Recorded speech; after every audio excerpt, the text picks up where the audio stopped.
हमें है आपकी सेहत का ख्याल, इसीलिए हर रोज लेकर आते हैं हम आपके लिए न्यूज 24 का खास प्रोग्राम संजीवनी। मैं हूं विपनेश माथुर और मेरे साथ हैं जाने माने आयुर्वेदाचार्य डॉक्टर प्रताप चौहान। डॉक्टर चौहान, बहुत बहुत स्वागत है आपका संजीवनी में। शुक्रिया जी।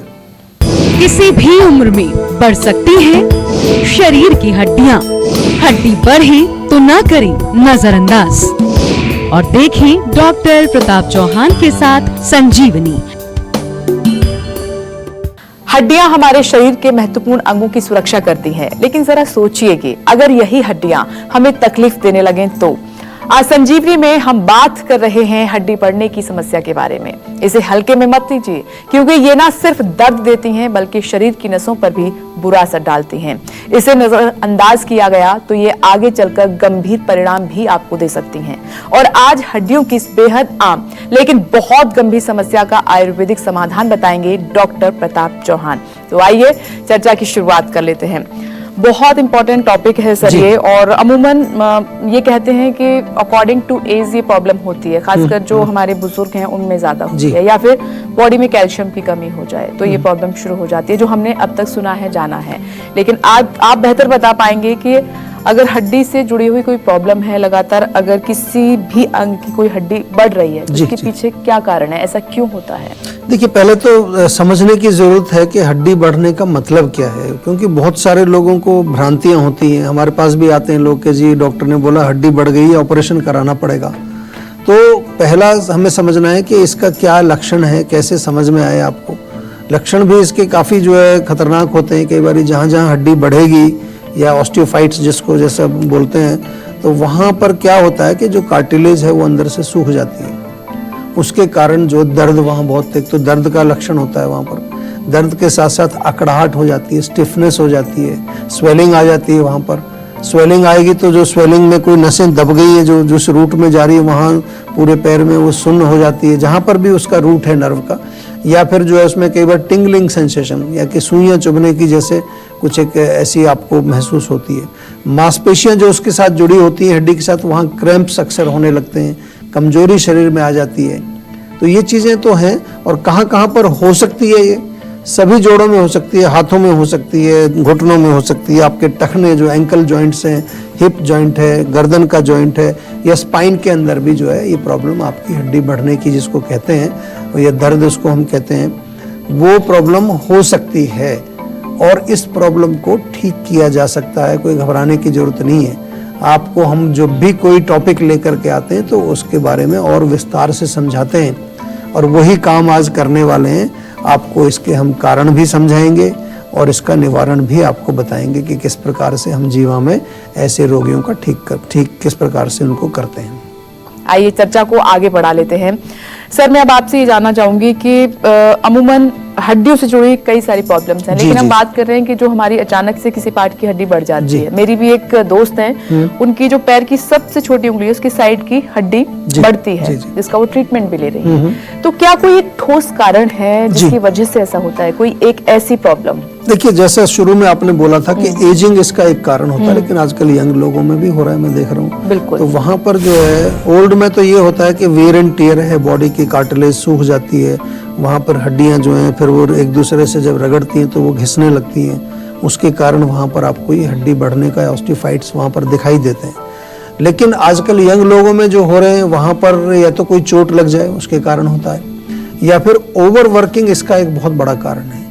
आजकल काम बहुत करते हैं लोग, या खड़े रह करके जो काम करते हैं, या ओवर जो है एक्सरसाइज बहुत ज़्यादा करते हैं, जिमिंग बहुत ज़्यादा कर रहे हैं वेट कम करने के चक्कर में, तो उनको भी ये चीज़ें प्रॉब्लम्स जो है हो जाती हैं। या हम आयुर्वेद की भाषा में अगर कारण की बात करें तो वात, यानी कि जो वात दोष है वो जब कहीं जाकर के हमारी हड्डी में जाके वो एकत्रित होता है तो वहाँ पर वो सुखा देता है, ड्राइनेस पैदा करता है, लुब्रिकेशन को सुखा देता है। तो वात वर्धक भोजन जिसमें कि बहुत ज़्यादा ड्राई, क्रंची, क्रिस्पी चीज़ें, करारी चीज़ें, साथ में कोल्ड ड्रिंक, चिप्स वगैरह ये जो खाते हैं, तो ये चीज़ें वात बढ़ाने वाली है, बादी वाली चीज़ें जिनको हम कहते हैं, वायुवर्धक चीज़ें, ये इसके मूल कारण होते हैं। कभी कभार हम ये भी देखते हैं कि अगर आम बन रहा है आपके बॉडी के अंदर तो वो आम भी जा कर के जमने लगता है वहाँ पर हड्डी के ऊपर, और वो जम जाता है तो वहाँ फिर जो है कुछ आपको स्वेलिंग या इन्फ्लेमेशन वहाँ दिखाई देने लगता है। उसके कारण भी पेन होता है। लक्षण उसमें भी जो है दर्द वाले होते हैं, अकड़ाहट वाले होते हैं, इस तरह के लक्षण उसमें भी होते हैं। तो ये तमाम कारण हैं,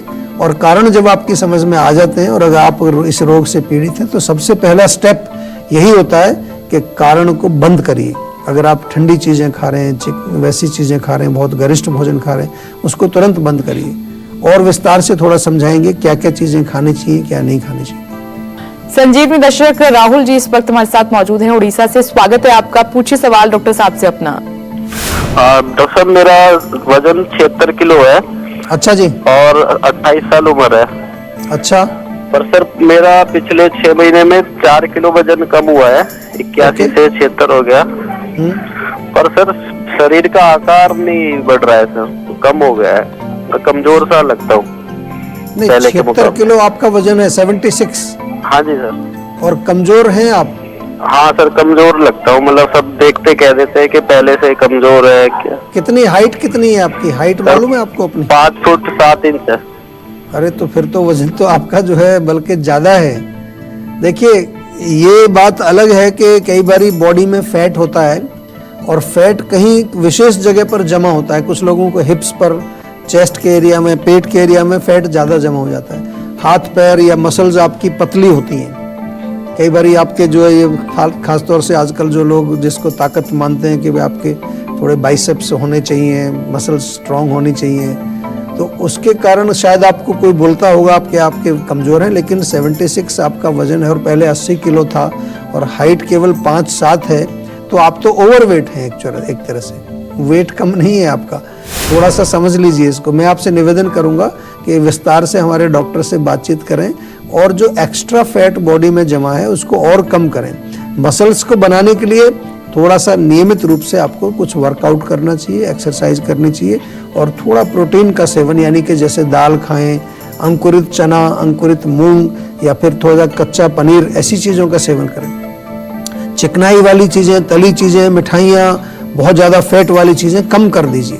तो उससे आपको जो है फैट भी कम होगा, बॉडी में भी आपको जो है एक फिजिक आपकी अच्छी बनेगी। लेकिन सेडेंटरी नहीं रहना है, बैठे नहीं रहना है, कुछ ना कुछ वॉकिंग करें, स्ट्रेचिंग करें, थोड़ा सा हल्के वेट्स भी आप कर सकते हैं अगर मसल्स आपको बनानी है। लेकिन ज़्यादा कोई और कुछ चीज़ें नहीं खानी है। आजकल बहुत कुछ बाजार में मिल रहा है जिसको कहते हैं ये खाओ तो आपकी बॉडी बन जाएगी। उस चक्कर में मत पड़ना, क्योंकि वो सारे लोग बाद में हमारे पास आते हैं कि जी बॉडी तो बन गई थी, बाद में हवा निकल गई और बिल्कुल बॉडी खराब हो गई उसके बाद। तो उसको जो है आपको समझना है। कोई भी समस्या हो, किसी भी प्रकार की कोई प्रॉब्लम हो, कहीं कोई भ्रांति हो, कोई चीज़ आपको समझ नहीं आ रही है, हेल्थ का जो हमारा जो नंबर है, सेहत का नंबर जिसको हम बोलते हैं, उसको हमेशा अपने पास रखिए, डायल करो। डॉक्टर आपके साथ मौजूद रहेंगे, वो आपको हर चीज़ को समझाएंगे। सर क्या कोई ऐसा बदलाव कर सकें जैसे कि हमारा लाइफस्टाइल जो बहुत बदल चुका है पहले से, जिसका मकसद जिक्र भी करते हैं, या फिर हमारी डाइट वो भी बदल चुकी है, इनमें कुछ चेंजेस लाके इसको रोका जा सकता है, इस प्रॉब्लम को? देखिए, लाइफस्टाइल में डेफिनेटली चेंज लाके बदला जा सकता है। जैसा मैंने कहा कि ओल्ड एज की जो एक प्रॉब्लम अलग है, ओल्ड एज में नेचुरली वात बढ़ती है, लेकिन आजकल हमारा जो लाइफस्टाइल है, रात को देर तक जगना या फिर इर्रेगुलर, जो भी चीज़ इर्रेगुलर हम करते हैं, खाने का कोई टाइम नहीं है, उठने का कोई टाइम नहीं, सोने का कोई टाइम नहीं, वॉशरूम जाने का कोई टाइम नहीं, जो इर्रेगुलरिटी हमारी लाइफ में आ गई है, या बहुत सारी चीज़ें जो हैं वो ऐसी आ गई हैं कि जो वात को बढ़ाती हैं, एक तरह से स्टिमुलेशन बढ़ाती हैं शरीर के अंदर, जैसे कि मोबाइल है, टेलीविज़न है, कंप्यूटर है, ये जो रेडिएशंस हमारी बॉडी में जाती हैं, या जैसा मैंने अभी बताया आपको कि एक कारण उसमें ये भी होता है कि वात वर्धक कोई भी चीज़ आप खाएं, बादी वाली कोई चीज़ खाएं, या फिर जो है आम पैदा हो रहा है आपके शरीर के अंदर, यानी कि भोजन ठीक से पच नहीं रहा है। तो food and lifestyle both are very very important, और दोनों का ही बहुत बड़ा रोल है। आजकल तो हम अगर देखें तो भोजन और जीवन शैली, और तीसरा चीज़ मेंटल स्ट्रेस, यही जो है बहुत सारे रोगों का एक कारण जो है बन चुका है। और हम जब तक अपनी लाइफस्टाइल नहीं बदलेंगे, अपना खान पान चेंज नहीं करेंगे, नींद प्रॉपर टाइम पर नहीं लेंगे, तो ये बीमारियां बढ़ती जाएंगी। इसका कोई समाधान गोली लेना नहीं है। ये नहीं कि मेरा कोई प्रॉब्लम दर्द का हो गया तो एक गोली रोज पेन किलर ले ली, बस आप समझते हैं मेरा काम हो गया, या कुछ वहाँ पर क्रीम लगा ली तो समझा कि बस मेरा काम हो गया। नहीं, वो पेन किलर भी और वो क्रीम भी दोनों ही जाकर के आपके शरीर में और नई बीमारियां पैदा करते हैं। डॉक्टर से भी पूछ लेना, वो भी बता देंगे आपको। अलीगढ़ से संजीवनी दर्शक अभिषेक जी इस वक्त फोन लाइन पर मौजूद हैं। बहुत बहुत स्वागत है आपका। अपना सवाल कीजिए डॉक्टर साहब से। हेलो जी नमस्कार। नमस्कार सर, मैं अभिषेक बात कर रहा हूँ अलीगढ़ से। हाँ जी बोलिए बोलिए। एक्चुअली सर मेरी एज 20 ईयर्स है एंड मेरी ना हाइट नहीं बढ़ पा रही है। मैंने इससे पहले कुछ कैप्सूल्स भी यूज किए थे, किसी के द्वारा सजेस्ट किए थे मुझे। जी तो आप इसके बारे में कुछ बता दें सर। मैंने आपको देखिए काफी 20 नाम ईयर्स सुना है, की, काफी अभी शो भी 20 देखा ईयर्स है। आपने बोला ना, अभी एज होगी आपका ऑलरेडी 20 हो चुका है। तो मैं आपको ये नहीं कि मैं आपको निराश करना चाहता हूँ, लेकिन मैं आपको जो भी बात करता हूँ अपने शो में, यहाँ पर जो भी चीज़ें बताता हूँ वो बिल्कुल फैक्ट्स पर आधारित, हमारे शास्त्र पर आधारित ही बात करता हूँ।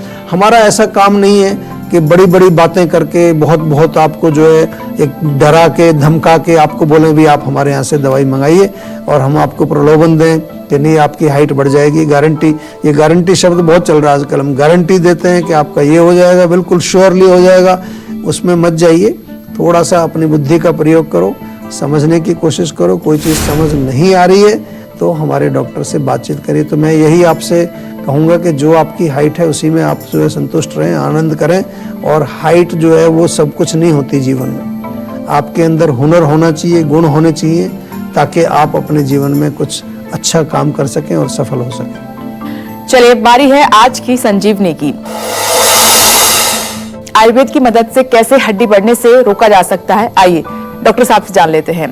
डॉक्टर साहब, क्या आयुर्वेद में कोई ट्रीटमेंट है जिससे हम इसे रोक सकें, हड्डी हमारी ना बढ़े, ये प्रॉब्लम रुक जाए वहीं पर? देखिए मैंने जैसा अभी पूरा विस्तार से समझाया, कारण बताए, उसका जो है लक्षण भी बताए और चिकित्सा भी आपको बता रहा हूँ। आयुर्वेद में हमारे यहाँ तो मैं कहूँगा कि हजारों की संख्या में बहुत पेशेंट हैं जो आते हैं और वो यही कह के आते हैं कि हमें तो बताया गया कि ऑपरेशन कराना पड़ेगा और कोई चारा नहीं है। मैंने कहा जिसने ऑपरेशन बताया वहाँ उनके यहाँ पर ऑपरेशन, उसका इलाज होगा।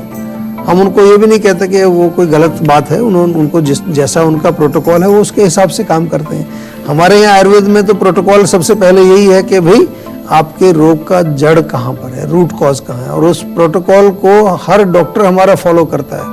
हमने बाकायदा अपने कंप्यूटर्स पर जो सिस्टम तैयार किए हैं वो हमारे डॉक्टर्स यूज़ करते हैं। आपने क्लिनिक्स में भी देखा होगा और हमारे जो जहाँ फ़ोन करते हैं वहाँ पर भी इस तरह से हम पूरा एक टेक्नोलॉजी का प्रयोग करते हैं और उसमें जड़ तक पहुँचने का हमारा पहला कदम है। एक बारी हमें मालूम चल गया कि वात के कारण है या पित्त के कारण है या कफ के कारण है या माइंड के किसी दोष के बढ़ने के कारण, रजोगुण के कारण, तमोगुण के कारण, ओजस कम होने के कारण, अग्नि क्षीण होने के कारण, धातु कम, बहुत सारी चीज़ें निकल करके आती हैं। उनकी पूरी एक चार्ट बनता है। हमने प्रोटोकॉल जो बनाए, आज विश्व में पहली बार जीवा में जो है मैं कह सकता हूँ कि किसी भी आयुर्वेदिक कंपनी में शायद इतने विस्तृत आपको प्रोटोकॉल ना मिलें जिस प्रकार से हमने जीवा में बनाया। और उसका उद्देश्य यही है कि हम सही आयुर्वेद और बिल्कुल ऑथेंटिक आयुर्वेद आप तक पहुँचाएँ। तो आपसे निवेदन सभी से मेरा यही है कि अगर आपको हड्डियों की कोई भी प्रॉब्लम है तो आज ही जो है सेहत का नंबर घुमा करके अपना नंबर लिखवा दीजिए। फिर हमारे डॉक्टर्स आपको बात करेंगे, आपसे पूरा समझाएंगे और उसका उपचार। हमारे यहाँ पंचकर्म चिकित्सा के लिए पूरी दुनिया भर से लोग आते हैं। बहुत ऐसे पेशेंट जिनका कोई इलाज ही नहीं हो पा रहा है, वो भी ठीक होकर के जाते हैं। अब वक्त हो चला है आज की संजीवनी टिप्स का। चलिए अब जानते हैं अदरक के पानी के असरदार फायदे क्या हैं। सर, अब अदरक के पानी के बहुत सारे फायदे आपने पहले भी बताए हैं, लेकिन एक बार फिर से मैं चाहूंगी कि तमाम दर्शकों को आप बताएं। देखिए, अदरक को पानी में उबाल कर गुनगुना पानी अगर आप पिए तो बहुत फायदा है। सबसे पहले आपकी अग्नि दीपन पाचन का काम करता है। इसके अलावा रेस्पिरेटरी सिस्टम में किसी प्रकार की प्रॉब्लम हो, कोल्ड, कफ, म्यूकस, अस्थमा, उसमें फ़ायदा करता है। एंटी इन्फ्लेमेटरी है, सूजन कहीं पर हो, जोड़ों में दर्द हो, उसमें फ़ायदा करता है। इम्यूनिटी आपकी जो है बॉडी की बढ़ती है। और इसके अलावा जो है आपके शरीर में कहीं पर किसी प्रकार का पेन हो, खास तौर से महिलाओं में जो है जो मेंस्ट्रुअल पेन होता है, डिस्कम्फर्ट होता है, उसमें भी अदरक का पानी अगर आप पिए, थोड़ा अजवाइन भी डाल सकते हैं उसमें, तो आपको बहुत लाभ मिलता है। गाजियाबाद से संजीवनी दर्शक राहुल जी इस वक्त हमारे साथ फोन लाइन पर मौजूद हैं। बहुत बहुत स्वागत है आपका। पूछिए अपना सवाल डॉक्टर साहब से। हेलो जी नमस्कार। हाँ नमस्कार सर, एक्चुअली मैं गाजियाबाद से बात कर रहा हूँ। 35 साल उम्र है मेरी और पिछले 2 साल से मेरे जो बाल हैं वो सफेद होना शुरू हो गए हैं। मैंने इन 2 सालों में एलोपैथिक में काफी ट्राई किया लेकिन कहीं से कोई रिजल्ट नहीं आया। तो आइए भी मैं जानना चाहूंगा सर कि क्या इलाज देखिए, है बालों इसका? के सफेद होने के लिए सबसे पहले तो मैं बार बार एक ही चीज कहता हूँ कि रूट कॉज को समझना चाहिए। मोस्टली पित्त के कारण होता है। गर्म चीजें, चाय, कॉफी, मिर्ची, मसाले, अचार, खटाई, या बालों में जो केमिकल्स लगाते हैं आजकल, वो भी बालों को खराब करते हैं। या बालों में ऑयलिंग नहीं करते हैं, वो भी बाल उससे सफेद या गिरते हैं बाल। तो ऑयलिंग रेगुलर करिए। भृंगराज तेल बहुत बढ़िया है जीवा का। हमारा जो है रोजमेरी थाइम का एक हेयर टॉनिक आता है। हेयर लेप बहुत बढ़िया है। बालों के लिए मेहंदी बहुत अच्छी है। बहुत सारे प्रोडक्ट्स हैं जिनको हेयर केयर में यदि यूज करेंगे आप, तो आपके बाल स्वस्थ रहेंगे। हम उम्मीद करते हैं कि आप भी आज डॉक्टर प्रताप चौहान को सुनने के बाद सेहतमंद रहने की तरफ अपना एक और कदम आगे बढ़ाएंगे। और इसमें आपकी मदद करने के लिए आपके साथ है सेहत का नंबर 0129404004। ये नंबर फौरन घुमाएं और अपनी कॉल रजिस्टर करवाएं। आप हमें ईमेल भी कर सकते हैं। हमारा ईमेल आईडी है info@jiva.com। फेसबुक के जरिए भी आप हमसे जुड़ सकते हैं और हमारी फेसबुक आईडी है www.facebook.com/jiva ayurveda। हमेशा स्वस्थ रहें, तंदुरुस्त रहें और खुश रहें, इसी उम्मीद के साथ कल फिर होगी आपसे मुलाकात। आज दीजिए इजाजत। नमस्कार। नमस्कार, मैं हूं मानक गुप्ता। अगर आपको हमारा ये वीडियो पसंद आया हो तो इसे लाइक और शेयर जरूर करें। और हां, हमें सब्सक्राइब और फॉलो करना ना भूलें ताकि आप देश और दुनिया की कोई खबर मिस ना करें। तो जुड़े रहिए हमारे साथ और देखते रहिए News 24।